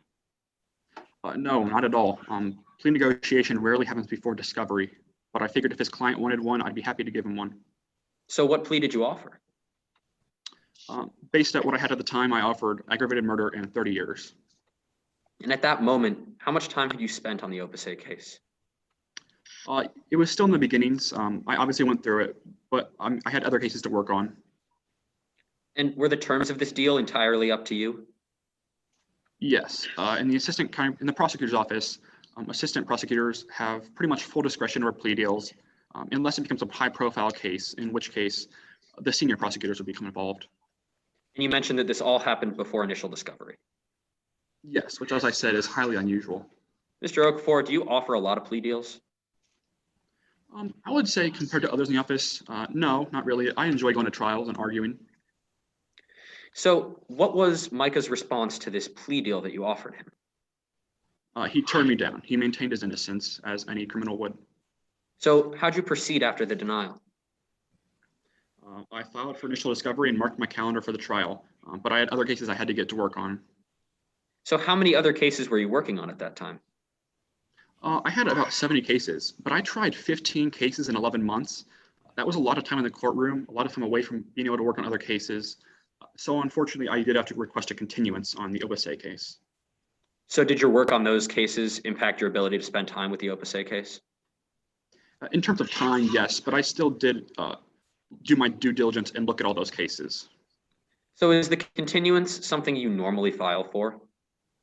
No, but I just felt it would give me more time to look at the case with fresh eyes. So did this second look change anything in your mind? Yeah, as I looked at the case again, I noticed some factors that I saw that really chipped away at what I felt was a strong case based on the physical evidence alone. Micah held a relatively minor criminal history, and I knew that may not play well in court. And also, I'd seen Freddie Sticks in courtroom before. He's a capable attorney. I knew he'd play on the jury's emotions. So what did you decide to do? After I reviewed the case again, I decided to offer a second plea deal. And why did you offer that second deal? As I mentioned, through my second look, I saw those factors that may have chipped away at our strong case. I just wanted to be sure. Did anything else happen before you offered your plea? Yes. After I'd already made my second review of the case, Detective Foley came to me and he mentioned that Miss Abrams was having reservations about her ID. It didn't seem like a big deal because this happens all the time. Eyewitnesses usually, or not usually, but frequently change their testimony. But I had a law clerk follow up just to be sure. And did this information that you gained cause you to do anything? No. Eyewitness testimony, it's notoriously unreliable. It's basically the weakest evidence you can provide to a jury, so I decided it didn't make a difference. So looking back at the way things transpired, what is your final opinion on this matter? I think Micah's deal is absolutely fair. He's just trying to make a mountain out of a molehill. And all this time and effort going into this case could be better spent on elsewhere in our community, like stopping Buckeye's soaring crime rate. Thank you. No further questions. Thank you. For the defense. May I proceed, Your Honor? Please do. You are currently in the General Division of the Cardinal County's Prosecutor's Office, aren't you? That is correct. Your caseload is, quote, stressful to manage, isn't it? Yeah, but I do my work on all cases. It is hard for you to keep up with all your cases, isn't it? Not necessarily. It's an average load for the office. That's why I have law clerks to help. You were the prosecutor of Micah Opes's court case, weren't you? I was. you did a quote, thorough examination of the case files when you first got them, correct? I always do, yeah, Thank you. Freddie Six was Mr. Opesa's defense attorney, wasn't he? he was. On September 20th, 2019, you were approached by Freddie Six, correct? Yes. He asked you for a plea deal for his client, Mike Opesa, didn't he? He asked if there'd be one, and I figured if his client was interested, I would provide them. Subsequently, you offered a plea deal for second-degree murder and 30 years in prison, correct? Yes, This plea deal was turned down on September 23rd, correct? yep, You requested a continuance, which is, quote, rare for you, correct? yeah, I just wanted to make sure I could look at the case again with fresh eyes to make sure I had all the evidence. Didn't you run into Detective Foley at the courthouse? I did. Detective Foley informed you that Abrams was having reservations, did he not? Yeah, but it didn't seem like a big deal. Eyewitnesses frequently get cold feet. It didn't matter. He informed you to check up on the eyewitness, Corey Abrams, didn't he? Yeah, I had a law clerk follow up. You described Mr. Abrams as, quote, nervous about testifying, didn't you? Yes, You also described Corey Abrams as having a change of heart. Isn't that correct? well, as I said, eyewitness testimony is unreliable. It wouldn't have made a difference. So is that a yes, that you described him as having a change of heart, or is that a no? That is a yes. Despite this new evidence, you did not inform Mike Opesa of Abrams' change of heart, did you? It was not exculpatory evidence. It wasn't material to the case, so I did not. Neither did you inform Freddie Sticks of this new evidence, correct? Miss Abrams' name was in initial discovery. He could have done that himself. Mr. Okafor, this is cross-examination, and where you can truthfully answer with just yes or no, you should limit your answer to that. Understood? Yes, Your Honor. Thank you. So you didn't inform Freddie Sticks of this new evidence, correct? I did not. You said, quote, in direct examination, I don't offer plea deals often. But then you offered a second plea deal, correct? Yes, it was just, in this case, risk management. Chronologically, after you heard of this change of heart, you offered a new plea deal, correct? Yes, This new plea deal was the deal of a lifetime, voluntary manslaughter for 10 years, correct? well, 10 years is still a lot of time. I mean, Micah loses the chance to, start a family, go to college. He might not be able to vote or get a job in the future. So I felt this was still an accurate plea deal. So is that a yes is that a yes or a no? Yes. This deal was much better for Opesa compared to the previous deal, correct? I think it was better for everyone. As I said, managing the risks, helping the community, being able for me to focus on other cases and helping Micah, yes. But it was better for Opesa, correct? In terms of years, yes. This was presented after you found out Corey Abrams was no longer an effective witness, correct? Yes, but that didn't affect my decision. Mr. Opesa decided to accept this deal, did he not? He did accept it. You sat there during Opesa's plea deal and never said a word about Corey Abrams' change of heart. Is that correct? It wasn't material to our case, so I did not. No further questions, Your Honor. Thank you. The state may redirect. Yes, Your Honor. Mr. Okafor, when did you decide to offer a second plea? Well, actually, as I was preparing for trial and going over the case again, that's when I saw those factors and I decided to request a continuance just to look at it again. And that's when I really decided to go for a second plea before I'd even heard of Ms. Abrams having reservations about her identification. So as I said, it didn't really affect my decision. No further questions, Your Honor. Thank you. Recross based solely upon that line of questioning? Yes, Your Honor. Chronologically, you offered the second plea deal after you heard about Miss Abrams' change of heart. Is that not correct? It didn't affect my decision, but that is correct. No further questions, Your Honor. Thank you. Does the state have any other witnesses to call? At this time, the state rests. Thank you. Would either lawyer doing closing argument wish to have a 5-minute recess? Yes, Your Honor. Very well. 5 minutes. It's 2:31 here. We'll see you at 2:36.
The 5 minutes is up.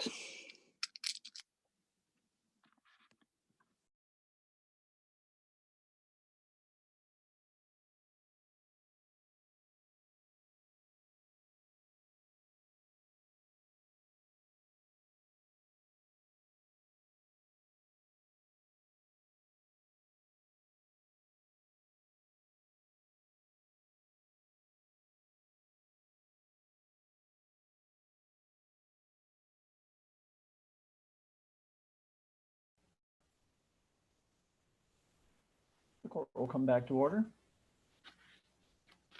Is the defense ready to proceed with closing arguments? Yes, Your Honor. Is the state? Yes, Your Honor. Very well. As we hear on defense motion, the defense will go first. You may proceed. Deception denies due process. Today, this is a motion to withdraw guilty plea that Mike Opessa unknowingly entered, and it is bolstered by first and foremost the Brady Rule, which was established in the Supreme Court case of Brady v. Maryland. This case gives Micah the 14th Amendment rights to due process that were stripped from him in his original trial. Brady v. Maryland requires prosecutors to reveal all evidence that could be deemed favorable to the defense. And they neglected that act. They deceived Micah.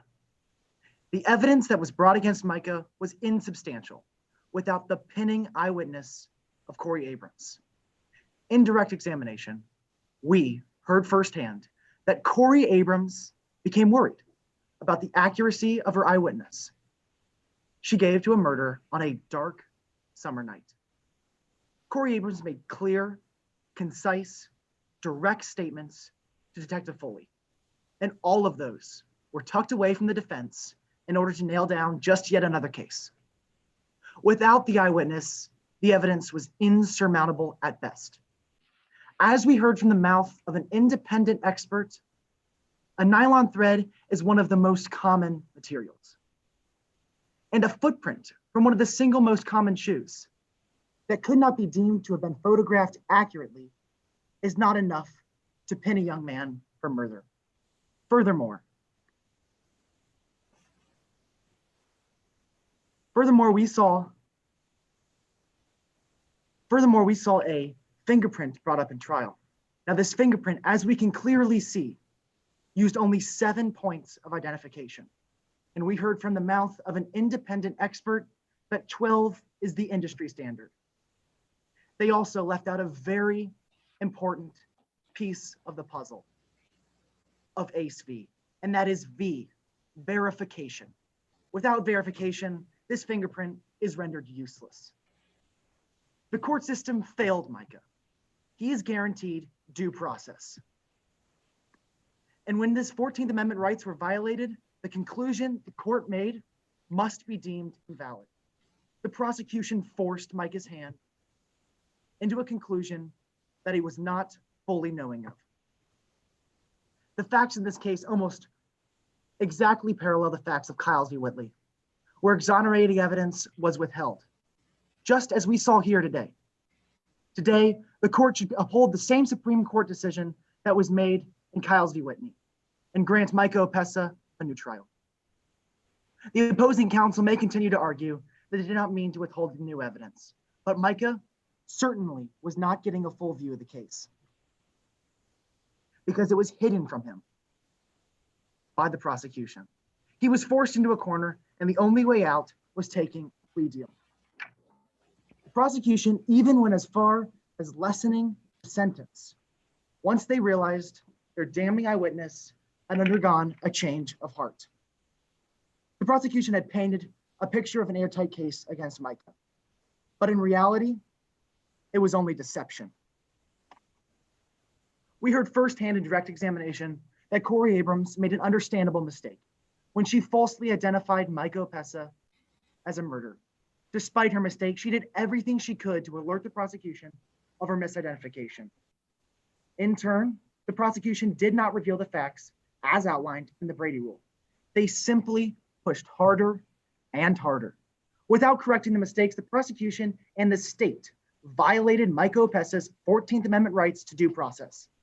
That is why the defense requests that these mistakes are mended and that the injustice is repaired. The only way to achieve this is in suppressing the previous conviction and the sentence wrongly brought against Mike Opessa. Deception denied due process. The only way to repair this injustice is to let the defendant withdraw their guilty plea. Thank you, Your Honor. Thank you, counsel. For the state. If I may proceed. Your Honor, opposing counsel, may it please the court. We, the prosecution, contend that the Abrams identification with or without Ms. Abrams' reservations was simply not material to the Opusay case, given the overwhelming amount of physical and motive evidence against him. Your Honor, these proceedings today are nothing more than a waste of this court's time. Though Abrams may have changed her mind to ease her conscience, Opusay cannot change the law just to escape culpability. Therefore, at trial's end, we ask that you deny the defendant's request for withdrawal of his plea. First and foremost, we maintain that Abrams' testimony and reversal fails to constitute a violation of 14th Amendment rights. As you heard earlier, the Supreme Court in Giglio v. United States extended its ruling in Brady v. Maryland that a defendant's 14th Amendment rights are violated when 1, the government suppresses exculpatory testimonial evidence, and 2, that evidence had a reasonable probability of leading to a not guilty verdict. Indeed, the other positively insurmountable evidence in this case causes that testimony to fail point 2 of Brady, having a reasonable probability of leading to a not guilty verdict. For 1, the physical evidence against Mr. Opusay is strong and numerous. Detective Foley and Ms. Nguyen earlier testified to the collection and analysis of Mr. Opusay's fingerprint, shoe print, and jacket fibers. Ms. Nguyen may claim that, quote, you can never tell when physical evidence was left, but physical evidence nevertheless remains one of the most convincing types of evidence used daily in courts of law. Of importance instead was the sheer amount and weight of that evidence, which Okafor discussed today and utilized in the case he built against Opusay, a case he was planning on taking to trial. Both witnesses emphasized the importance of Mr. Opusay's love triangle and online aggression, and both testified that they have time and time again seen unrequited love as a motive for violence. But what was the piece of evidence that both strongly de-emphasized today? The Abrams testimony. Foley noted the idea was not convincing, but rather a means of confirming what existing evidence already showed. Okafor then testified that the ID had no bearing on the plea deal he offered. These two experienced men and even Abrams herself have come to the same conclusion. Abrams' testimony simply did not matter in this case. Going even further, the defense personnel themselves have demonstrated how little the Abrams ID mattered to their own case. Ms. Nguyen apparently felt that one phone call to someone she really wanted to talk to was trying her best, even though Ms. Abrams was supposedly available to talk to at any time. Mr. Opusay's attorney, Freddie Sticks, only decided this evidence was important when the Abrams letter presented a loophole through which his client could escape prison time, a letter written nearly a year after this case was closed. Though Sticks had ample opportunity to contact Abrams himself and Nguyen the chance to follow up with her, they simply chose not to. Even if the court finds these uncertainties material under Giglio, prosecution attests that Supreme Court's rule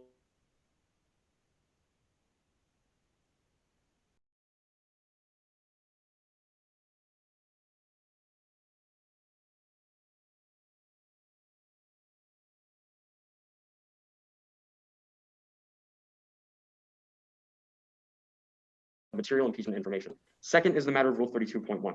The Buckeye Rules of Criminal Procedure allow for the withdrawal of a guilty plea only to correct manifest injustice. Quite a high standard to meet. Manifest injustice can occur when a defendant does not enter their plea deal knowingly, voluntarily, or intelligently. It is clear today that Mr. Opusay did enter his guilty plea in all three of these ways, and therefore that no manifest injustice occurred. Firstly, the plea was knowing. Mr. Opusay knew full well the consequences of entering a guilty plea, jail time, and a charge against his name. He demonstrated his knowledge when he evaluated the first plea offer and decided to deny it. Opusay further acknowledged his rights when he entered the second plea, thus admitting his guilt and waiving those rights. Secondly, the plea was voluntary. Mr. Opusay was not coerced into accepting this plea, but was rather advised to do so by his own legal counsel. And thirdly, the plea was intelligent. A plea is unintelligent when the defendant was unaware of the necessary facts to make an informed decision. Your Honor, as you have seen today, Mr. Opusay knew everything he needed to know. Counsel has proven Abrams' testimony immaterial to the case and therefore immaterial to Mr. Opusay's decision to plead guilty. Even beyond that, Campbell v. Marshall makes clear that the, quote, withholding of Brady information does not taint the plea taking as to render a guilty plea unintelligent. And the key difference between this case and Kyles v. Whitley, Kyles went to trial, Micah did not. Therefore, Your Honors, Mr. Opusay and his counsel have been unable to meet the high standards necessary to prove violation of Rule 32.1, Brady v. Maryland, or even his constitutional rights. Even today, both defense and prosecution, witnesses and attorneys have directly stated that this testimonial evidence is unreliable. Your Honor, is so unreliable, how could this evidence have reasonably made a material difference to the plea deal offered and entered? Therefore, we respectfully request that at trial's end, you uphold the cornerstones of American justice by denying Mr. Opusay's request to withdraw his guilty plea. Thank you. Thank you. The defense has the privilege of a brief rebuttal. May I proceed, Your Honor? You may. Today, like we saw in many different times, there were more half-truths shared. The opposing counsel decided to bring U.S. v. Ruiz into their case, but they didn't give a full scope of what that means. Like in our case today, Ruiz entered a plea deal, which is very similar to ours. Ruiz felt that their decision wasn't fully and accurately informed because the information was withheld, like we saw today. But it differs greatly in the information that was withheld. In Ruiz's case, the prosecution withheld information that could have been used in trial to impeach a witness. Though the prosecution purposely withheld the information that the witness was no longer confident in their account. These are two extraordinarily different situations. One was withholding a line of questioning. The other was the prosecution withholding exculpatory evidence that could have exonerated an innocent child. Thank you, Your Honor. Thank you.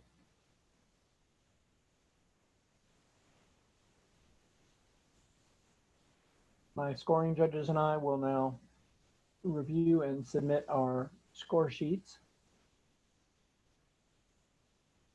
Timekeepers, how long before this trial is in its entirety supposed to conclude? I believe we have until 3 o'clock. Thank you.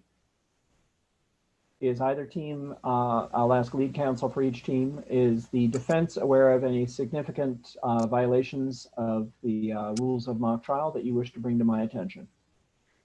No, Your Honor. Is the state? No, Your Honor. Thank you.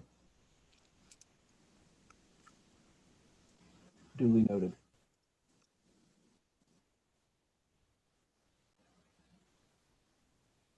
Just a moment, please.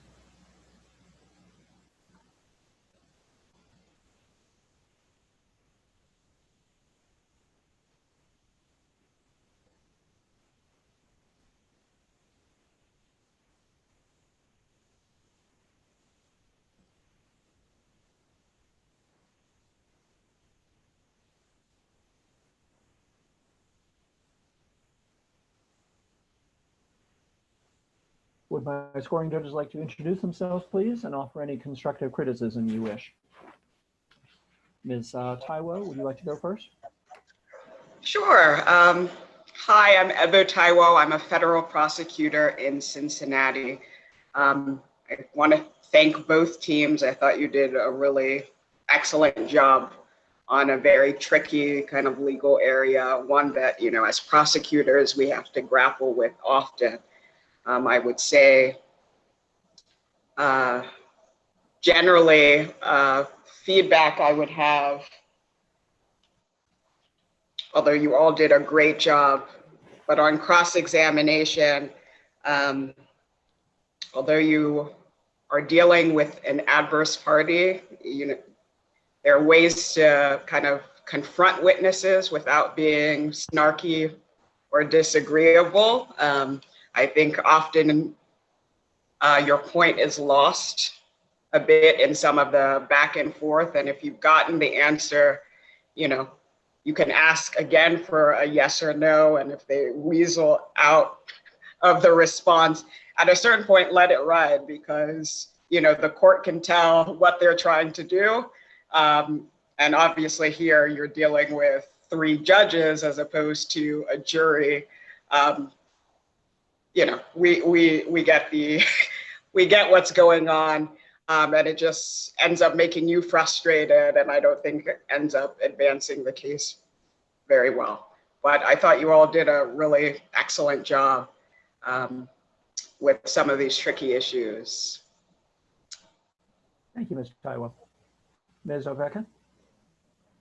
Hi, I am a corporate finance attorney. I work at the law firm in their Columbus, Ohio office. I echo everything Ms. Taiwo said. Congratulations. Thank you for all your hard work. I was very, very impressed by both attorneys' command of the case law in this particular trial, and not just being able to reference, the primary holding in the case specifically to. And I noticed several of you, you would actually use illustrative examples that the court provided for the applicable test, rather than just saying, here's the test, here's our facts. You gave an example that the court provided to show how it was similar to your facts in this case, which is exactly how you're supposed to do it. And I thought that was really, it showed you a real command of how to weave the case law into the facts and not just treating them as sort of two separate things we were talking about. I also echo, I have a note sort of for everyone that says, overall, slow down. There were a lot of really, and I know that it's hard. I'm currently slowing myself down from speaking, so I understand completely. And when you're sort of nervous and you're really fired up, it's easy to talk really fast. But I think sort of attorneys and witnesses alike could benefit from slowing down. It also helps you process things a little bit better. And it just helps us, I was taking notes and jurors will do that, oftentimes. And it helps you, those who are listening, sort of actually process what you're saying rather than just trying to follow the back and forth.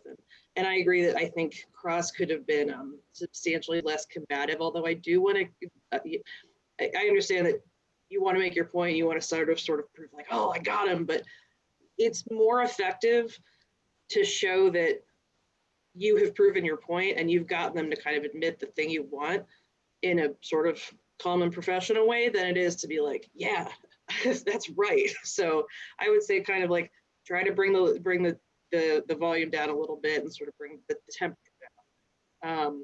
Though I will say I thought in particular, Mr. Schmidt playing Justice Okafor, and I thought also Mr. Barradin as Burr Foley did a really good job, not sort of biting on the being combative part, and just I think knowing as a witness when to say, yeah, that's right, and just agree when it's not controversial and sort of choose your battles is really valuable, and that way.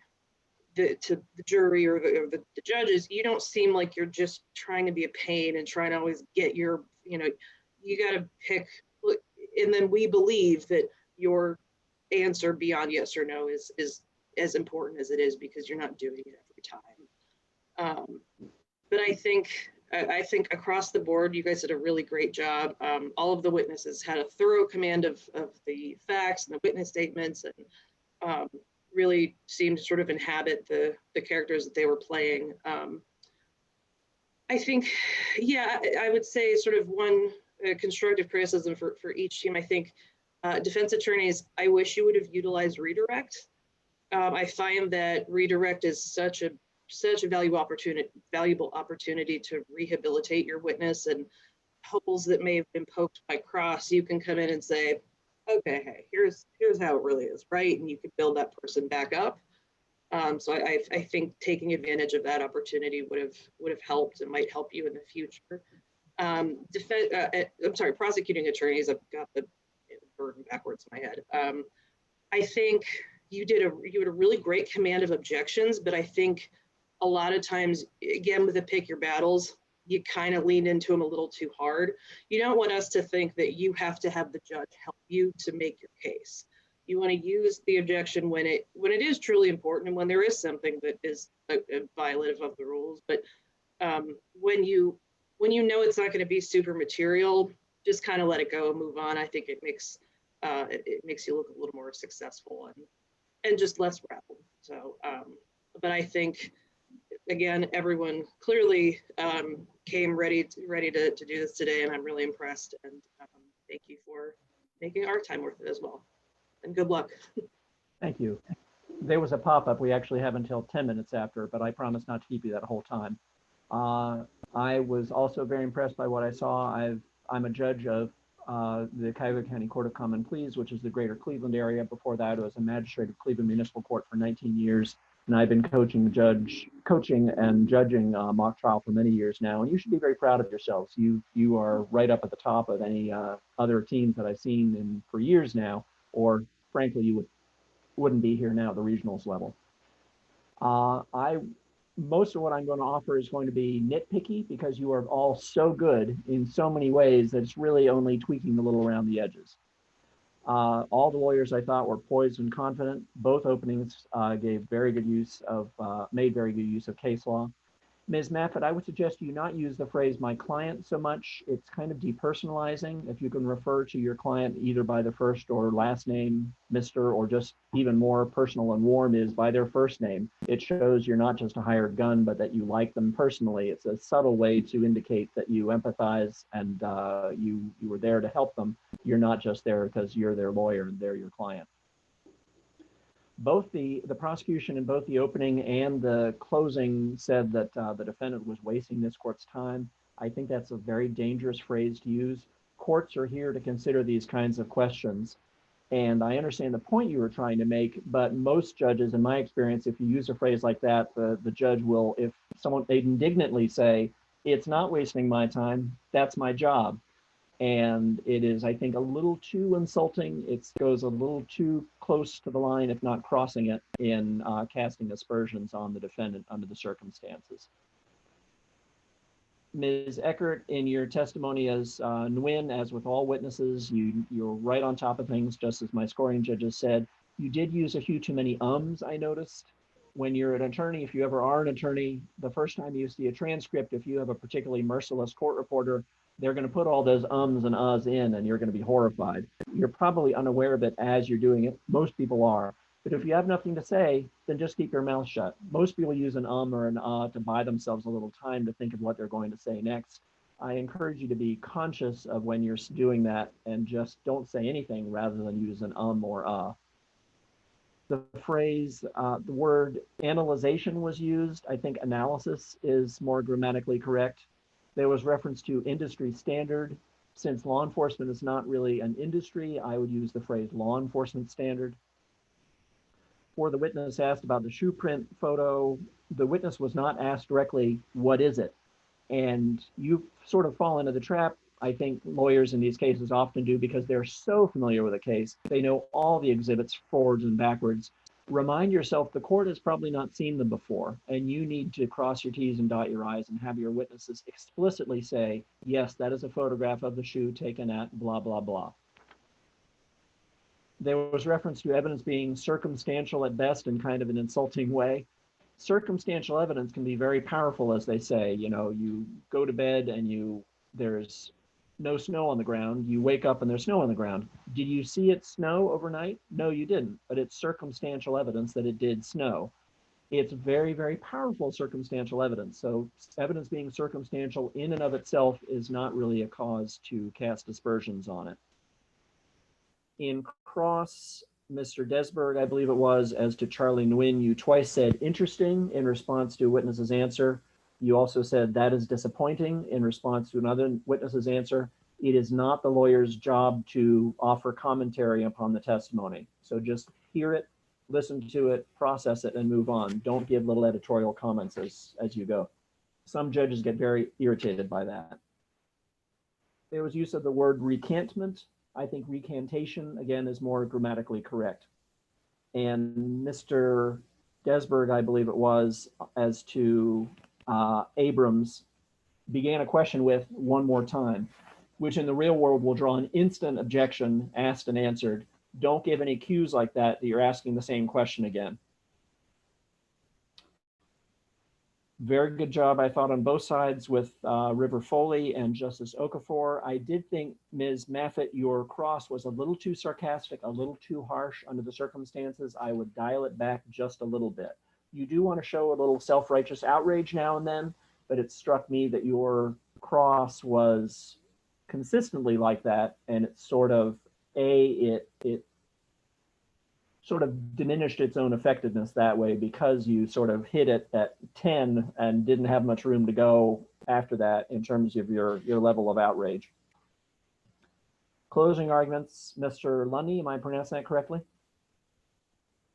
Love the phrase deception denies due process. I would like to have heard that on the defense opening as well. It's great if you use the same catchphrase, the same core theory of the case, and let the jury hear it both at the very beginning and the very end. There's reference to exonerating evidence. Exculpatory evidence is the more typical phrase there. And just beware for future appearances, your high school name appeared across the toolbar when your exhibits were shown. And we're not supposed to know where you're from. So make sure that that's camouflage or something. Or you might just close any of the windows, just to make sure that there's no clue as to where you're from. I also think perhaps the prosecution overstated things a bit by saying that Abrams' testimony, quote, simply didn't matter in this case. You've got a point to make, you've got an argument to make, but to say it simply didn't matter, I think is overstating the case and is going to diminish your credibility in the court's eyes if you're just totally saying it doesn't matter. We could have proved the person's guilt without that testimony. You can certainly diminish it. You can put it in context. You can explain it away to some extent, but to say it's, quote, simply didn't matter, unquote, I think is an overstatement and hurts your credibility with the court. Any questions as to any of my scoring judges or my comments? Any rulings I got wrong? All right, I always go for perfection. Glad to hear it. Many thanks to you all. Congratulations. As I said before, you wouldn't be here if you weren't very, very good. And you've shown that today. And obviously some of the teams that we're going to be seeing today will be going on to statewide competition. And I think you all should be very proud of yourselves. Is there anything further? Thank you for your time, Your Honor. Certainly. Thank you for your time, Your Honors. We are adjourned.